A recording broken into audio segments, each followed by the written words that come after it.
Hello friends, Saturday ரெசிபீஸில் இன்றைக்கி நம்ம பார்க்க போகிற ரெசிபி பாரம்பரியமான பருப்பு உருண்டை குழம்பு. வீட்டில் காய்கறிகள் இல்லாத நேரத்தில் வீட்டில் இருக்கிற வெங்காயம், தக்காளி, கடலப்பருப்பு இதை வச்சு பருப்பு உருண்டை குழம்பு செஞ்சு கொடுத்தீங்க அப்படின்னா பிடிக்காதுன்னு யாருமே சொல்ல மாட்டாங்க. அவ்வளோ டேஸ்ட்டாக இருக்கும்.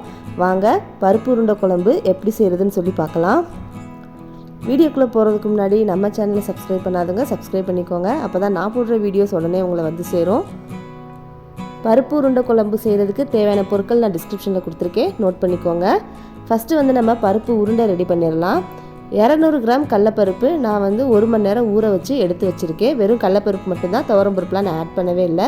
இப்போ இதை ஒரு ஜல்லடையில் நல்லா வடிகட்டி எடுத்து வச்சுக்கோங்க. தண்ணி எதுவுமே இருக்கக்கூடாது. நம்ம இப்போ இந்த பருப்பை அரைச்சிடலாம். ஒரு மிக்ஸி ஜாரில் 6 வரமிளகா, 1 பல் பூண்டு, 1 டேபிள் ஸ்பூன் சோம்பு, 1 கொத்து கருவேப்பிலை. இது கூட நான் வடிகட்டி எடுத்து வச்சுருக்கிற கடலப்பருப்பை ஆட் பண்ண போகிறேன். கடலப்பருப்பு நல்லா வடிகட்டிடுங்க, தண்ணி எதுவுமே இருக்கக்கூடாது. அப்போ தான் நம்மளுக்கு உருண்டை பிடிக்கும்போது உருண்டை உடையாமல் கிடைக்கும். இதை தண்ணி எதுவுமே ஊற்றாமல் நல்லா குறைன்னு இந்த மாதிரி அரைச்சி எடுத்துக்க போகிறேன். ரொம்ப நைஸாகவும் அரைக்காதீங்க. இப்போ இதை ஒரு பாத்திரத்துக்கு மாற்றி நம்ம எடுத்துக்கலாம். இது கூட ஒரு பெரிய வெங்காயம் பொடி பொடியாக கட் பண்ணி ஆட் பண்ணியிருக்கேன். 1/2 டேபிள் ஸ்பூன் உப்பு ஆட் பண்ணியிருக்கேன். இதில் தேங்காய் துருவல் வேணும்னா நீங்கள் ஆட் பண்ணிக்கலாம். நான் ஆட் பண்ணலை, உங்களுக்கு தேவைன்னா நீங்கள் ஆட் பண்ணிக்கோங்க. இப்போ இதை நல்லா பிசைஞ்சிக்கலாம். இந்த உப்பு எல்லாம் சேரணும். பிசைஞ்சிட்டு இந்த மாதிரி உருண்டை பிடிச்சி எடுத்துக்கோங்க. பாருங்கள், இந்த சைஸ்க்கு உருண்டை பிடிச்சி எடுத்துக்கோங்க. நான் எல்லாத்தையும் ஒரு தட்டில் உருண்டை பிடிச்சி எடுத்து வச்சுட்டேன். அடுத்து நம்ம குழம்பு கரைசல் ரெடி பண்ணிடலாம். அதுக்கு ஒரு மிக்ஸி ஜாரில் 100 கிராம் தேங்காய் எடுத்திருக்கேன். 1 டேபிள் ஸ்பூன் சீரகம்.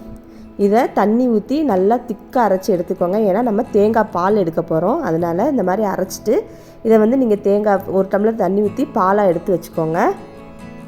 இது கூட நம்ம மிக்ஸி ஜாரில் அரைச்சோம்ல பருப்பு, அதை கழுவி தண்ணி எடுத்து வச்சுருக்கேன். 1/2 டம்ளர் தண்ணி ஊற்றி அதையும் இதில் ஆட் பண்ணிக்கலாம். 1/2 நெல்லிக்காய் அளவு புளி ஊற வச்சு கரைசல் எடுத்து வச்சுருக்கேன். அதையும் இதோட ஆட் பண்ணிக்கோங்க. ஆட் பண்ணிவிட்டு 1/2 டேபிள் ஸ்பூன் மிளகாய்த்தூள்,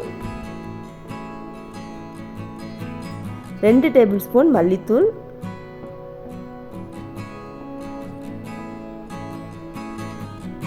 1 டேபிள் ஸ்பூன் உப்பு ஆட் பண்ணியிருக்கேன். ஆட் பண்ணிவிட்டு ஒரு கரண்டி போட்டு இதை நல்லா மிக்ஸ் பண்ணி விட்டுக்கோங்க. நான் பருப்பு தண்ணி எதனால் ஊற்றினேன் அப்படின்னா, நம்ம தேங்காய் பால் எடுத்து வச்சுருக்கோம். அந்த பருப்பு தண்ணி ஊற்றும்போது குழம்பு நம்மளுக்கு திக்காக கிடைக்கும். நீங்கள் பால் எடுத்து குழம்பு வச்சிங்கன்னா குழம்பு சாப்பிட்றதுக்கு வெறும் தேங்காயாக தெரியாமல் டேஸ்ட்டாக இருக்கும். இதாங்க தேவையான பொருட்கள்: பருப்பு உருண்டை, வரமிளகா, கடுகு, வெந்தயம், உளுந்து, சின்ன வெங்காயம், தக்காளி, நம்மளோட குழம்பு கரைசல். இப்போ நம்ம குழம்பு ரெடி பண்ணிடலாம். இதெல்லாம் ரெடி பண்ணி வச்சுட்டு குழம்பு செஞ்சிடலாம். இப்போ நான் மண்சட்டி எடுத்திருக்கேன். சட்டி சூடானதும் 100 ml எண்ணெய் ஆட் பண்ணியிருக்கேன். எண்ணெய் சூடானதுக்கப்புறம் 1 டேபிள் ஸ்பூன் உளுந்து, 1/2 டேபிள் ஸ்பூன் வெந்தயம், இது ரெண்டும் நல்லா பொன்னிறமாக எண்ணெயில் வறுத்துக்கோங்க. அதுக்கப்புறம் 1 டேபிள் ஸ்பூன் கடுகு ஆட் பண்ணிக்கோங்க. இந்த உளுந்து வெந்தயத்தோட ஃப்ளேவர் எண்ணெயில் இறங்கும்போது சூப்பர் டேஸ்ட்டு கிடைக்கும். கூடவே 2 வரமிளகா, 1 கொத்து கருவேப்பிலை, இதெல்லாம் நல்லா எண்ணெயில் பொரியட்டும்.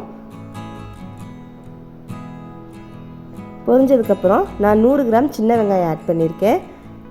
அதையும் இந்த எண்ணெயில் நல்லா வதக்கி எடுத்துக்கோங்க.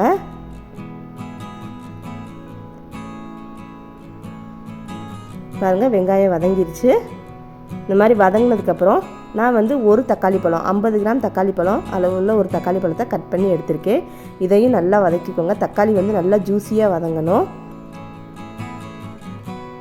இப்போ பாருங்கள், இந்த மாதிரி தக்காளி நல்லா வதக்கிக்கோங்க. வதங்கினதுக்கப்புறம் நம்ம கரைச்சி வச்சுருக்கிற குழம்பு கரைசலை இதில் ஆட் பண்ணிடலாம். நம்ம இதுக்கு தேவையான பொருட்கள் ரெடி பண்ணுறதுக்கு தான் கொஞ்சம் டைம் ஆகும். எல்லாம் பண்ணிட்டோம்னா குழம்பு ரெடி ஆகிறதுக்கு ஒரு 15 மினிட்ஸில் குழம்பு செஞ்சிடலாம். பாருங்கள், குழம்பு கொதி வர ஆரம்பிச்சிருச்சு. இந்த மாதிரி நல்லா கொதிக்கணும். கொதி வந்தோடனே உருண்டை போட்டுறாதீங்க, நல்லா கொதிக்க விட்ருங்க. கொதிக்க விட்டதுக்கப்புறம் அந்த கரண்டியை நல்லா வச்சு கிளறி விட்டுட்டு நம்ம உருண்டை பிடிச்சி வச்சுருக்கிற உருண்டைகளை ஒன்றா அதில் போட்டுடலாம். குழம்பு இந்த மாதிரி கொதிச்சதுக்கப்புறம் தான் உருண்டை போடணும். அப்போ தான் உடையாமல் நம்மளுக்கு கிடைக்கும். ஒவ்வொரு உருண்டையாக போட்டுக்கோங்க. போட்டுட்டு இதில் ஒரு 2 டேபிள் ஸ்பூன் எண்ணெய் ஊற்றிட்டு மூடி போட்டு மூடி வச்சுருங்க. ஒரு 10 மினிட்ஸ் மூடி போட்டு மூடி வச்சுருங்க. கரண்டி போட்டு எதுவுமே நீங்கள் கிளற வேணாம். 10 மினிட்ஸ் கழித்து ஓப்பன் பண்ணுங்கள். பாருங்கள் உள்ளே போட்ட உருண்டையெல்லாம் மேலே வந்து மிதந்து நிற்கிது. இந்த மாதிரி வந்தாலே உருண்டை வந்து நம்மளுக்கு பருப்பு உருண்டை வந்து வெந்துருச்சுன்னு அர்த்தம். பாருங்கள் உருண்டை நல்லா வெந்துருச்சு, நம்மளுக்கு உடையாமல் கிடச்சிருக்கு. குழம்பும் பாருங்கள் திக்காக வந்துருச்சு. தேங்காய் பால் ஊற்றினா எல்லாமே தண்ணியாக ஊற்றினோமே பாருங்கள். இப்போ இந்த பருப்போட இதெல்லாம் இறங்கி குழம்பு வந்து திக்காக ஆயிடுச்சு. இதை வந்து சிம்மில் ஒரு 10 நிமிஷம் அப்படியே கொதிக்க விட்டோம் அப்படின்னா குழம்பு நம்மளுக்கு எண்ணெய் பிரிஞ்சு ரெடி ஆயிரும். பாருங்கள் அவ்வளோதாங்க, பருப்பு உருண்டை குழம்பு ரெடி ஆயிடுச்சு. நம்ம தேவையான பொருட்கள் ரெடி பண்ண தான் டைம் ஆகும். குழம்பு செய்கிறதுக்கு ஒரு 15 மினிட்ஸில் சூப்பராக ரெடி பண்ணிடலாம். இந்த குழம்பு நீங்கள் இட்லி தோசை இதோட சாப்பிட்டிங்கன்னா சூப்பர் டேஸ்ட்டாக இருக்கும். சூடாக சாதம் வச்சு குழம்பு ஊற்றி சாப்பிட்டாலும் செம்ம டேஸ்ட்டாக இருக்கும். நீங்களும் இந்த ரெசிபி உங்கள் வீட்டில் ட்ரை பண்ணிவிட்டு எப்படி இருந்ததுன்னு எனக்கு கமெண்ட் பண்ணுங்கள். இந்த வீடியோ உங்களுக்கு பிடிச்சிருந்தா லைக் பண்ணுங்கள், ஷேர் பண்ணுங்கள். அப்படியே நம்மளோட சேனலையும் சப்ஸ்கிரைப் பண்ணிடுங்க.